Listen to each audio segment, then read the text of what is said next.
This is a horror story, or so repeatedly told by the book's narrator, Jamie Conklin. In the story, Jamie is a young man looking back on that formative period of his own childhood, and the terrifying gift that made him a target for dangerous predatory forces, both human and otherworldly. This perspective, of a character looking back on a specific period from their own life, narrating childhood recollections in an adult voice, is a familiar device for King. Throughout his career, the author has often leaned heavily into nostalgic reminiscence, creating stories in which characters look back on their first encounter with the real-life horrors that shatter those perceptions of childhood innocence. This is a format that worked incredibly well in King's 1982 novella, The Body, later adapted as the classic 1986 film Stand By Me, as well as in his mammoth gonzo work of cosmic horror weirdness, It, first published in 1986. The latter book, and its invocation of ancient evils passed down between the generations, connects to the supernatural threat faced by the young Jamie in the book in question. Does this make later a direct sequel to It, or simply part of some extended universe of cosmic terror? Though King has played with the idea of the shared universe in the past, most recently in his books involving the character Holly Gibney, this reference to It feels more like a literary Easter egg than a direct continuation, a little wink from the author to his legion of fans, albeit one that still maintains that very Kingian notion that ghosts are as much an embodiment of the lasting traumas of human experience as manifestations of the restless dead. The ongoing belief that it is people rather than places that attract this connection with ancient spirits, vengeful or otherwise. Nonetheless, in framing the story in such a way, with a character looking back on their own childhood encounters and experiences, and thus attempting to make sense of things from the perspective of young adulthood, this repeated reminder that what we're reading is a horror story becomes both a confessional, an acknowledgement that these larger-than-life events should be taken as truth, and in full reference to the horror stories of M.R. James as a warning to the curious. The horror of the book is palpable from the very beginning. Jamie is matter-of-fact in his recollections, seeing ghosts as if as real and tangible as his next-door neighbour. As the story progresses, however, real-life horrors begin to intrude, giving the supernatural a comparative plausibility, as Jamie finds himself being manipulated by antagonists, both living and dead. This raises the stakes of the story significantly, putting Jamie at risk both spiritually, in the abstract sense, but also physically. The threats against him and his mother, putting these characters in genuine mortal danger. King also situates his story in the lived realities of the early 21st century, foregrounding the existence of ghosts and the supernatural against the traumas of 9/11, as well as the 2008 financial crash. Significant cultural events covered by the author previously in his 2013 sequel to The Shining, Dr. Sleep, and in the 2015 Bill Hodges novel, Finders Keepers, respectively. As is often the case with King, the use of these real-world events speak to the idea of collective trauma, catastrophic tragedies that situate characters within a specific moment in time, binding them together. It gives context to the lived reality these characters find themselves in. For instance, the relationship between Jamie and his mother, for the most part a single parent, with the struggles that often come with such responsibilities, as well as the precarious situation they find themselves in, when money or the lack thereof becomes a burden. The relationship between these characters is strengthened by their close connection, the trust they have for each other, and how their comparative isolation from a wider family unit creates an us-against-the-world mentality, which is used to drive the story forward. The book also hints at themes of police corruption, introducing a character who might, in a more conventional crime story, come through as an eventual hero. Here, however, the character is framed as a definite antagonist. This is likely an example of King responding to recent real-life instances of police brutality, most notably the 2020 murder of George Floyd, which raised serious questions around racism, systemic abuse, as well as police impartiality and accountability.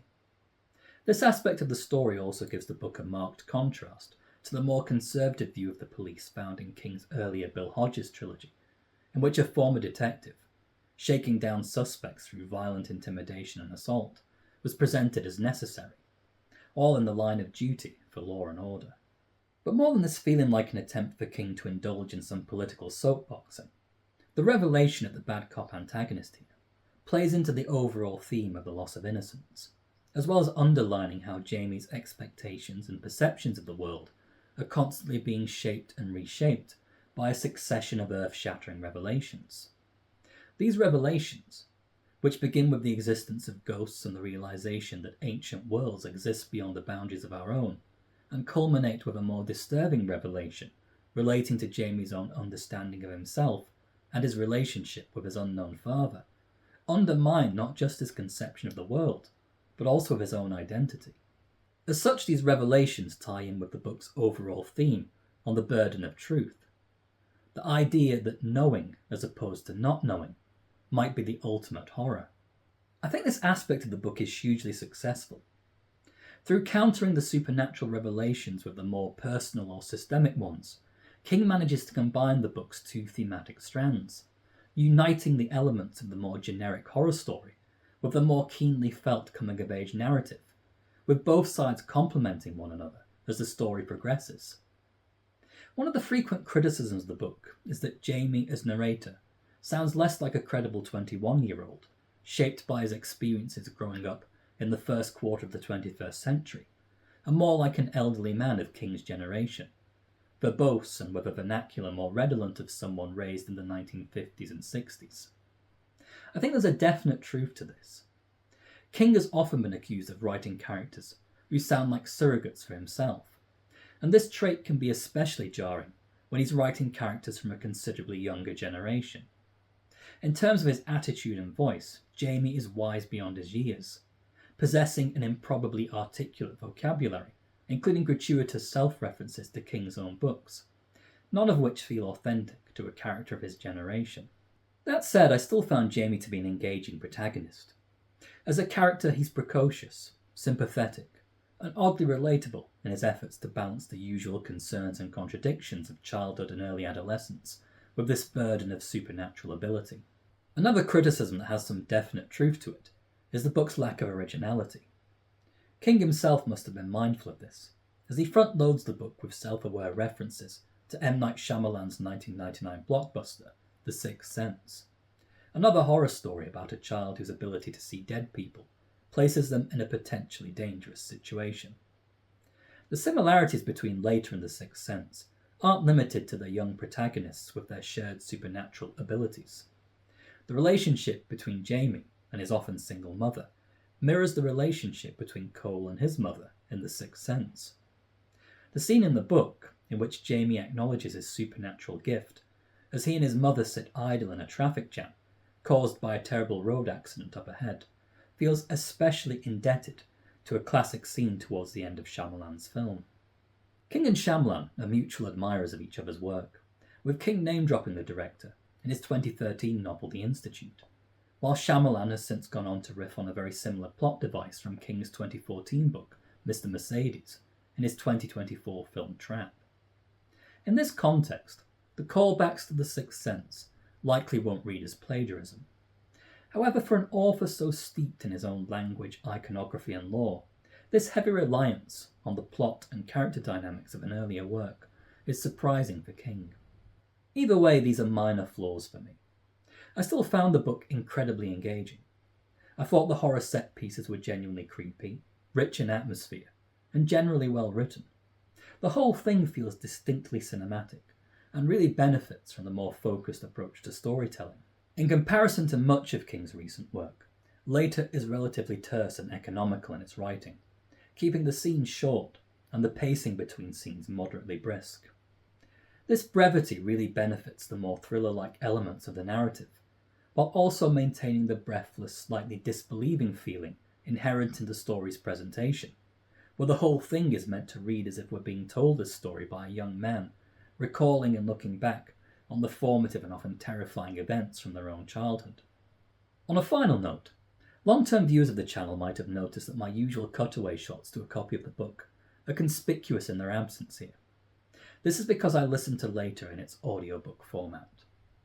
I don't often listen to audiobooks, but I have to admit, I had a great time with this one. As narrator, Seth Numrich does an incredible job bringing Jamie and his recollections to life for the listener. He really inhabits the character, underlining his performance with what feels like genuine emotion, imbuing each interaction with feelings of fear, hesitation, confusion, sadness, even defiance. The voice he uses for the cosmic entity that fixes itself to Jamie is genuinely unsettling.